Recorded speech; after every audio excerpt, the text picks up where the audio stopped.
Welcome you back from holiday. Of course, this week we're going to start with multivariate linear regression. Um, Today the focus is going to be on linear regression with one response variable, and of course tomorrow is going to be we're going to be focusing on linear regression with multiple response variables. So for you to be able to understand the linear regression with multiple response variable, you need to first have a recap on linear regression with a single response. Because just like the way we've been doing it, uh, understanding the one with one response variable, we'll be able to generalize, extending that to the multivariate. Um, so now, in the outline, like I said, in the outline, we're going to start with model specification because if you want to study relationship within statistical framework, of course, you need to specify your model. Then we're also going to tell the word assumptions in our model. Then from there, we move into parameter estimations. In the parameter estimation, where we actually want to estimate the linear regression parameters using certain method. Then after that, we're gonna have ourselves, doing statistical inference. The statistical inference is testing hypotheses about parameters and constructing confidence interval. And after that, we're gonna be talking about prediction. Okay, so this outline one is going to be achieved today, where we're going to be focusing on a single response. Why the outline two? Of course, we're going to focus on that tomorrow. So I want to welcome you to multiple linear regression with one response variable. We have one response variable that is the outcome variable, but we could have a lot of explanatory variables that I call predictors. Now, in a what we normally do if we want to study relationship within statistical framework is to specify our model. So what you're seeing right now, okay, so this guy, okay, that is a model, okay, that we're specifying. Y is the response. We got a single response. And of course, we have the Xij, they actually, or the explanatory variables could be one or more than one. And of course, we got parameters. Of course, the parameters will be the B0, the B1, the B2, and so on like that. So we actually expect that, the outcome variable here should lies a real number. Okay, lies a real number, it could be negative or positive, and the same thing as B0, the same thing as B1, B2, and so on like that. And of course, the Xij too. And of course, I told you the other time, when you begin with the specification of model in statistical world, of course, in every model specified, we normally have, let me just explain this to you here. This is the deterministic part of a model, okay? Deterministic part of a model. That's a deterministic part. And this is the random part. Okay, the random part is the error, the area of the error. And of course, as options, on this model, we actually revolve around the error time. Okay. And the assumption here is the error follow normal distribution with a mean of 0 and the variance of sigma squared. Okay. So if you take a look at that, looking into multiple linear regression model, we expect to have a linear relationship between the response and the all set of explanatory variables.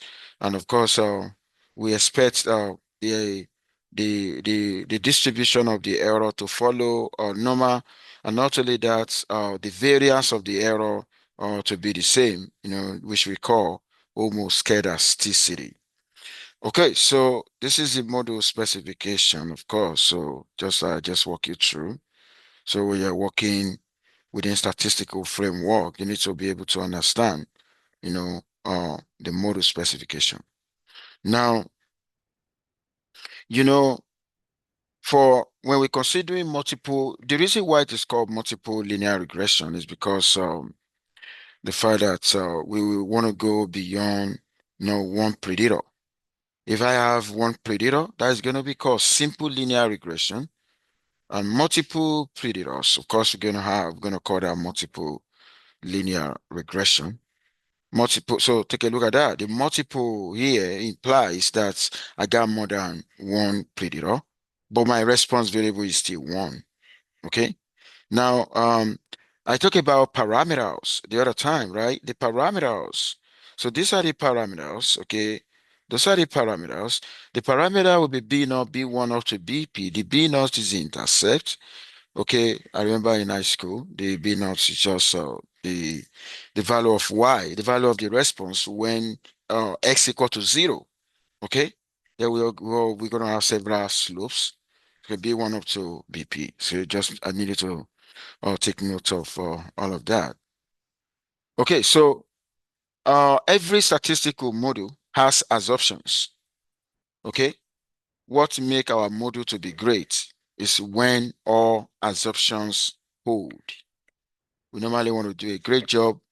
We want to get ourselves familiar with assumptions of multiple linear regression. When you understand these assumptions, then you'll be able to know whether they are violated or not. Just like I want to live in a state, and if I don't want to break the rule of that particular state, then I need to be able to be presented a set of rules in the state. Okay, that's the same thing here. Okay, so take note of all of that. So these are I talk about having relationship. Okay, the variables under investigation, there must be linear relationship between them. When I say linear, I mean a straight line, and of course they have to be observed. Random variables. Not only that, the error. What I mean by error here, the error is unexplained. Unexplained. We believe that every other factor or variable that could have effect on the response that the model don't capture, we believe that their effect is negligible. And that is why we don't capture them in our model. They actually refer to as an unobserved or random variable. Okay? So that's exactly what we mean. And of course, if you take a look at this guy, okay, that is, we actually want to focus on, this variable. That's a conditional variable, response variable giving x1 up to xp. Okay, we follow normal distribution. Okay, it's also going to have its own mean. Okay, this is going to be the mean. Okay, that is the mean of y given s, and this is going to be the variance. Okay, the error and this guy have something in common. What they have in common is the variance. The variance of the error is sigma squared, and the variance of the conditional variable y given explanatory variable also equal to sigma squared. But they have different mean. The mean of the error is 0, but the mean of this guy is actually the model. Okay, pay attention. Okay, we actually cherish module assumptions very, very crucial. So it's very, very crucial. Okay, now go ahead.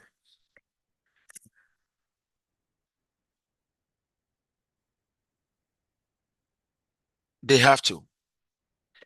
This is what happened. If you take a look at the error follow normal distribution. The same thing with the response variable. But when they follow normal distribution, they have different means, but the same variance. That's what I mean. Can you see that? The same variance? Can you say sigma squared, but they have different mean. The mean of the error is 0, but the mean of the y is the module without the error. Can you see that? But they have to follow normal distribution. When the error follow normal distribution, the response also follow normal distribution. Okay? It's a good question. Okay, now uh we want to present the model in a matrix form instead of us to be writing B naught, instead of us to be writing uh, B naught, instead of us to say y equal B naught plus B1, X1 plus B2, S2 until we get to BP, XP plus the error. Okay, and of course, this guy is what, if I want to write, I can say B naught plus summation B I start from 1 to P. So instead of writing all of that, then I'm going to write it in a matrix form. In a matrix form, y equal xb plus the error. Okay, we actually want to benefit from the idea of matrix algebra. You can see why earlier in the semester we were focusing on matrix algebra.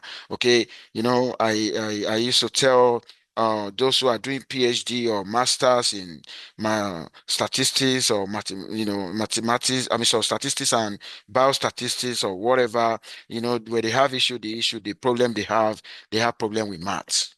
The moment you are able, you understand maths, you'll be able to understand all of that.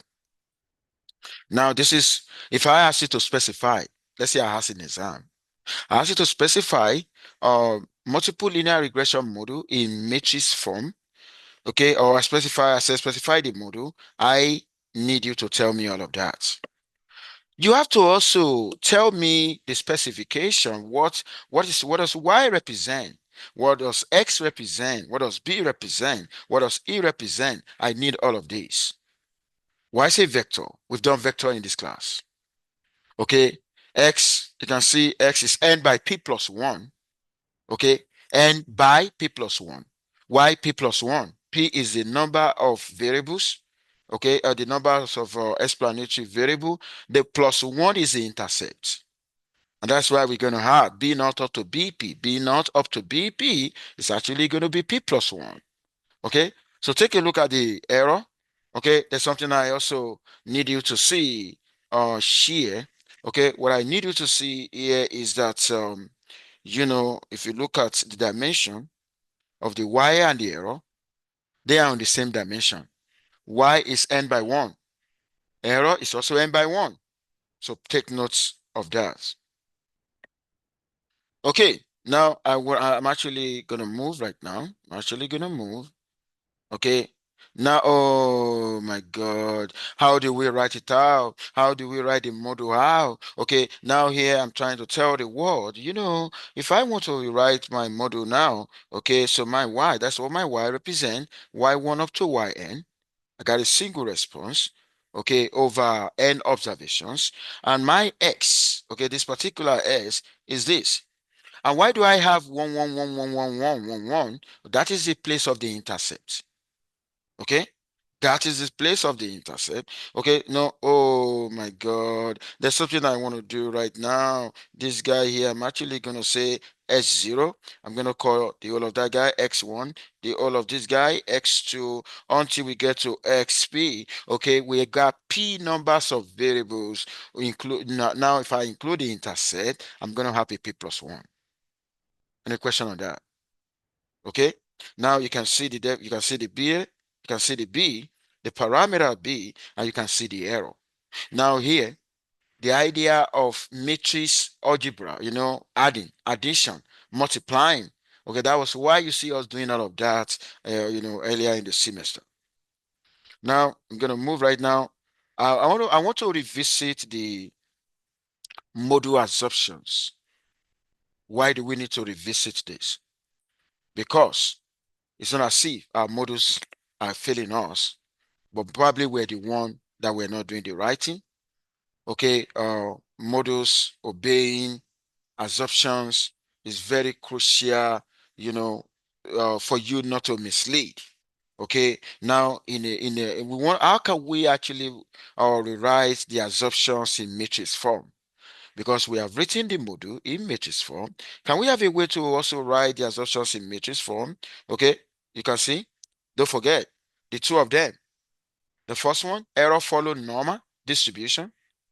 Then also the response variable also need to follow normal distribution. And this time around, oh my God, when you take a look at what we have in the other one, we should be talking about multivariate normality. Okay, because this is in matrix form. We have several variables. So if I were to talk about normal distribution, that would be multivariate normal. And that was why, the other time we were focusing on, multivariate normality. Okay, so I need you to pay attention to that. Okay, now I'm actually going to move. Now, if you take a look at the two, they have the same variance, right? Look at that. They have the same variance. Can you see that?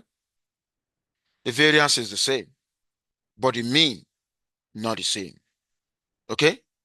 The mean of the error, you can see here zeros. Okay, but the mean of y is xb, which is a module. Does that make sense? Okay, that's what I mean. Okay, now I'm actually want to move right now. Now, if we specify our module, how do we actually, because this will happen, we want to understand relationship between the response variable and some set of explanatory variables. Okay, for us to be able to understand relationship, we need to, four of us, have parameter estimated. And we got some method that we use, estimating parameter in linear regression. We have what we call the ordinary least square. We have what we call the method of maximal likelihood. Now, I want to walk you through the method of ordinary least square now. Now, in the method of ordinary least square, you know what we actually want to do when we specify the module. Okay, now we actually, what this guy is, if I have x equal y equal x beta plus the error. So what is my error equal to? The error equal y minus xb, right? Now, the error could be negative or positive, okay? Now, I'm going to square it to tell the world. Negative 2 in error is the same as 2. So, squaring that, okay? I'm going to square this guy, okay? And after squaring that, because there's going to be a lot of, it's going to go across observation, then I will need to sum, okay? Now summing that will become a sum of square error. The sum of square error is the total variation that is unexplained. Now we want to estimate the regression parameters in such a way that we actually want to drastically reduce the unexplained variation. So the method that we want to use in achieving that is what we call the ordinary least square approach. Now, what the ordinary least square approach is going to do, like what I said now, so take a look at what I have right here now. Okay, this is having it in a scalar form. This is in matrix form. Okay, so yi, okay, this guy, don't forget the beta naught plus summation, okay, bj sij, okay, is the module, right? This is the module. Y equal to that, okay? Is the y cap equal to that, okay? So this guy is actually y cap, the predicted y, and of course this is going to be the original y, okay? This is the predicted one. And what is the error? Error is the difference between original response and the predicted response, okay? So that's exactly what we're doing here. And of course, we're trying to write that, in Frobenius norm. Okay, so, let me tell you this. If you differentiate this guy, okay, with respect to, if you differentiate that guy, sorry, give me 1 second. So, if you differentiate that guy with respect to B now, okay, so you differentiate with respect to B now, with respect to B1 and so on like that. That's actually where you're actually gonna have this guy. You're gonna have this guy, okay? Now, this is what I'm actually quickly gonna do right now. How do I derive this guy? Let me see if I put okay, so let me see. Okay. Now how do I derive this guy? Okay, I'm gonna stop my share. I'm gonna share my whiteboard. Let me see.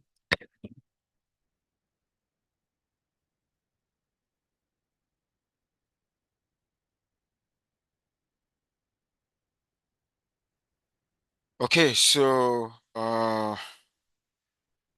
now I need you to pay attention. Are you ready? I need you to pay attention. Now I have my model. I have my model y equal xb plus the error in matrix form. My error is going to be y minus xb. Okay, now the error transpose is going to be y minus xb transpose. Sum of square error in matrix is going to be error prime error. Okay, so I'm going to do y minus xb transpose y minus xb. Okay, now if I expand this guy right now, I'm actually going to have y prime y minus y prime xb minus xb transpose y plus xb transpose xb. If you multiply out, okay, so right now I'm actually going to have y prime y, okay, minus now y prime xb, okay, minus beta prime x prime y plus b prime xb. Okay, now if you take a look at what I actually have right now, okay, this guy and this guy, they actually are going to be the same. Okay, so when they are the same, it's more or less like I'm actually gonna have, what am I doing right now? I'm actually want to derive um the OLS estimate. Okay, so if I do E prime E equal y prime y minus 2 b prime x prime y plus b prime xb, then I'm going to differentiate that with respect to b. Okay, I want to differentiate that with respect to b. Okay, so if you differentiate that with, oh my god, differentiating that with respect to b, so I'm actually, so right here, okay, right here, okay, so you're actually gonna have like two, you're actually gonna have like two, um 1 second, so you're actually gonna have like 2x prime y plus right here x prime x b to be, stuff like that, because of b prime, and that, and at the end of the day, you are actually going to set to zero. When you set to zero, you're actually going to have x prime xb, okay, equal x prime y. If you take a look at what I have, if I pre-multiply by inverse, if I pre-multiply by this, okay, pre-multiply by this, okay, I'm also going to have this guy. Oh my god, this guy is going to be an identity. Then I'm actually going to say my b prime is x prime x inverse x prime y. So take a look at that. That is exactly what I'm actually uh going to this is what I'm going to have. Okay, so this is how we show that the OLS estimate is that. Now the next thing I'm actually going to do right now, let me go back. um Let me go back to what I'm sharing. Now you can see that guy. Wait a minute.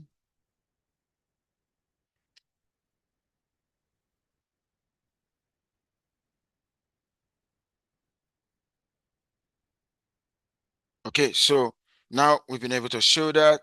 Now the next thing that I want to talk about is, can we talk about fitted values and residual? Okay, both in scalar form, and this is in scalar form, the fitted value. The fitted y cap, that is estimated, y, the fitted y equal to that. You can see this, or they have a cap. Having a cap means we have an estimate for that. This is in a fitted value in matrix form. This is in scalar form. This is the residual in scalar form, and this is the residual in matrix form. So we just wanted to understand that. Now I want to go into art matrix. Art matrix is very significant in regression modeling. The matrix enable us how, it shows us how we can project, the actual value of response into a space of a fitted values.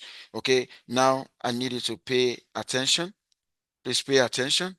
Okay, now if my y equal xb plus the error, the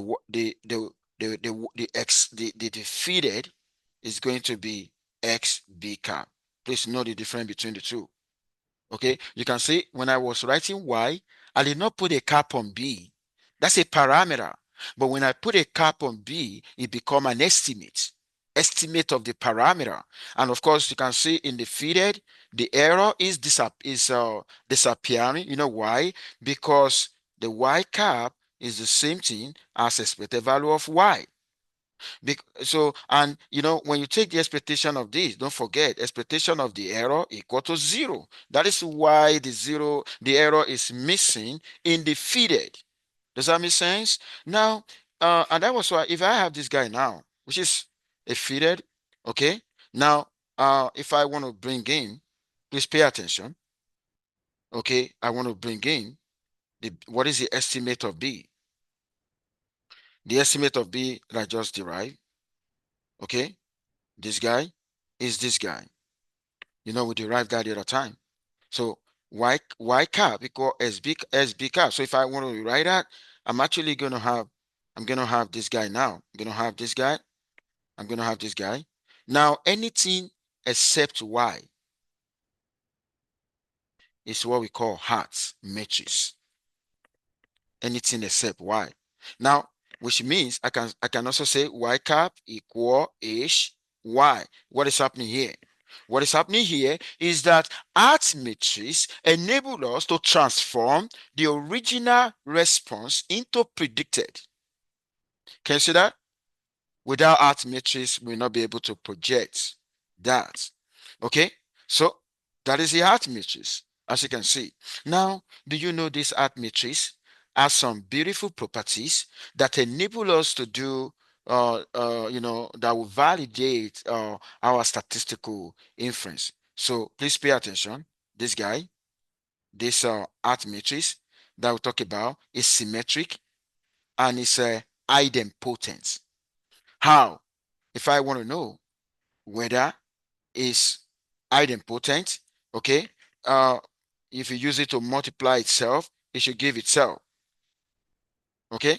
And if you want to demonstrate that, okay, you can demonstrate that in this way, okay? If I have x, this inverse, multiply by itself,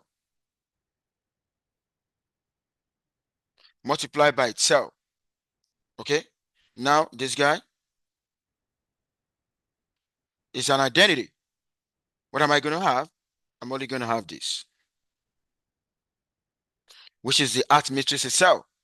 That is, if I ask you to show idempotent, means if I multiply a matrix by a matrix, it gives the same matrix. That is idempotent. Okay? And you can also investigate for symmetric by taking the transpose. Please pay attention. Okay? Here we talk about symmetric. Okay? Okay? What is the transpose of art matrix? Okay? I want to take the transpose of this guy. Okay? Now, if I want to take the transpose, when this one changes, it become X. When that one goes, I'm still going to have, I'm actually going to have this guy. It's still going to be the same. The transpose of that return the same. It's symmetric. If I multiply them, idempotent. Because of that, oh my God, because of this beautiful property, we can actually validate statistical inference. I actually want to move right now. Now, this is an example in R. Okay, have data set, empty cows.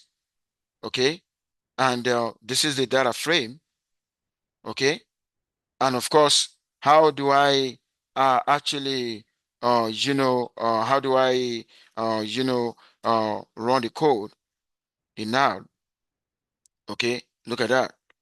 How do I run multiple in here? My response variable is MPG, and I have three explanatory variable, CYL, AM, and CARB. Okay, and of course, the results that are the parameter estimated at the end of the day is this guy. So this is like B naught, cap, B1, cap, B2, cap, B3, cap, and B4 cap. Take a look at that. Okay? The arrow will automatically generate all of that. How? So take a look at that.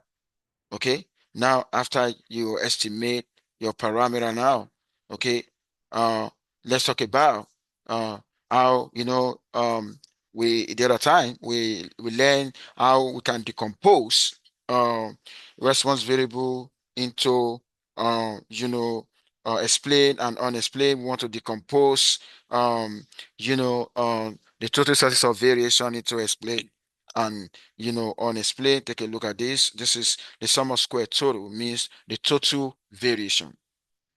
Okay, now the sum of square regression is explained variation. Okay, there is explained variation. Okay, so this guy is the total variation. Oh, 1 second. Okay, so this is the total variation, explained variation, and unexplained variation. Okay, so now, and these are their corresponding degree of freedom. Okay, so n minus 1 is the degree of freedom for total. Okay, P is the degree of freedom for the sum of square regression, and of course n minus P minus 1 is the degree of freedom for that. Now, how do we write the sum of square? Because the sum of square is very, very useful, particularly when we want to investigate the validity of overall parameters in the model using F-test. When we talk about ANOVA test. So this is how to write the sum of square in in matrix form. This is scalar in matrix form, in scalar matrix form, see all of that. Okay. Now this is how we partition, from here. This is trying to show how we partition the total sum of square, variation into explain and unexplained. So you follow the proof. So this is sum of square root of breaking down into sum of square regression and sum of square error. The sum of square regression is explained, variation, and the sum of square error is unexplained. Okay, go ahead. Yeah, exactly. Why? Yeah, this guy cap is the estimate, is the fitted Y, predicted response. Y is the actual response. Y cap is the predicted response. And Y bar is the mean of the actual response. The difference between what?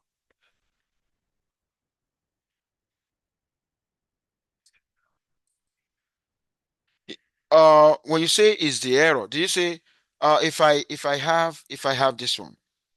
1 second. Uh What do you mean? Okay, that one is not responding again. Okay, so let me see. Let me see if I can use this. Okay, so this one minus this one is the error. That is the error. Yeah. The actual response minus predicted response. That is the error. You say what? Why cap?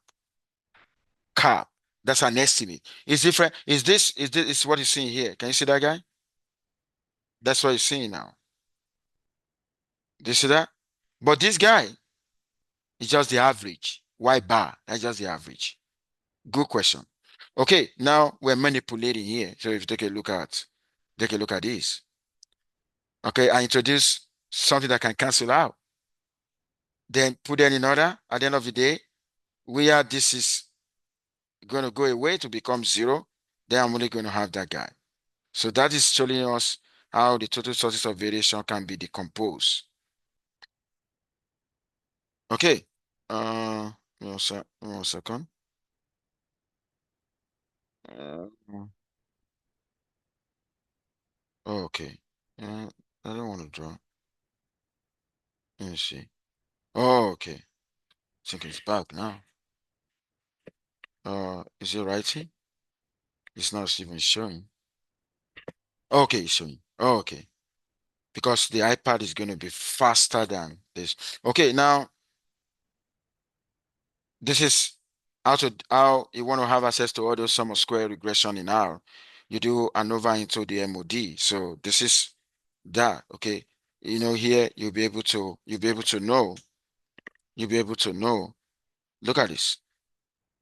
The sum of square for cylinder, the sum of square for AM, the sum of square for carb. If I have three variables here, explanatory variable. If I add the sum of square associated with them together, it becomes sum of square regression, which is explained variation. Okay? But if you take a look at this is what I'm saying. If I had this one, if I had this one, that is going to be sum of square regression. Okay? Now, this is for the error. Okay? If I now had all of them together, that becomes a sum of square total. Okay? So pay attention. Of course, the p-value associated with that will tell us the significance, how significant they are. Now, I want to move. I want to go into coefficient of determination. What is the meaning of coefficient of determination?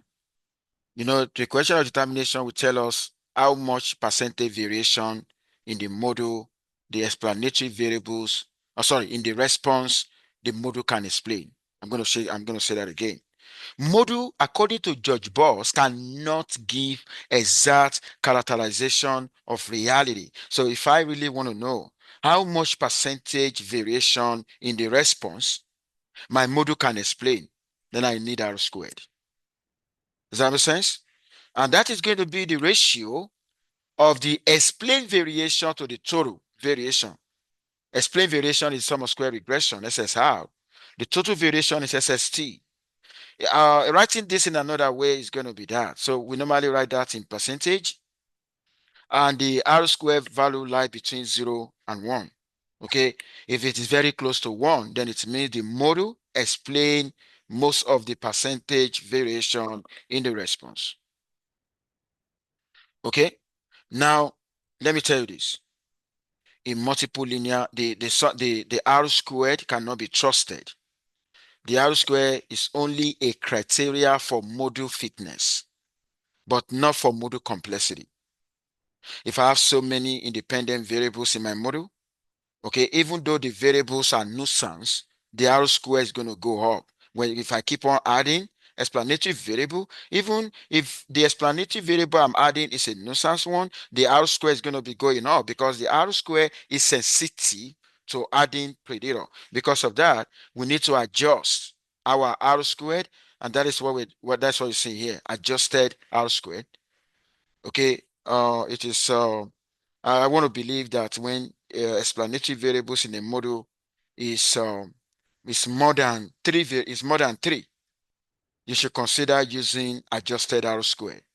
Adjusted R squared is module selection. It's a very good, module selection criteria.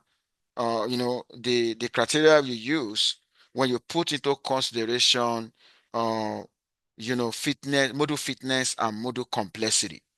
Does that make sense? And what are we doing here? That is a formula. Okay, SSE, you divide by the degree of freedom for error. The SS total, you divide by a degree of freedom. Okay, now here, what am I trying to do? How do I get R squared if I fit my module? This is the code. How do I get my R squared? How do I get the adjusted R squared? You can see R squared, overinflated the performance of a module when you got a lot of variables, and that's why it cannot be trusted, and that's why you need adjusted. Okay, you can see the R square here gives 0.81343434, and adjusted gives 0.78. Now I'm actually gonna move right now. Okay, now the other time I walk you through how to use the method of ordinary least square to estimate parameters in regression model. We can also use the method of maximum likelihood. Okay, the method of maximum likelihood, then we need to first write the the distribution normal. Look at that. Okay, if I so what I'm trying to say here, okay, if you compare this one, I'm only trying to say that. Oh, give me 1 second. I'm only trying to say that this guy is the mu. You remember what we did before? Y minus mu, y minus mu. You remember bivariate normal? Okay, we are trying to say mu is xb, which is expected value of y is sb, y cap is xb. They all mean the same.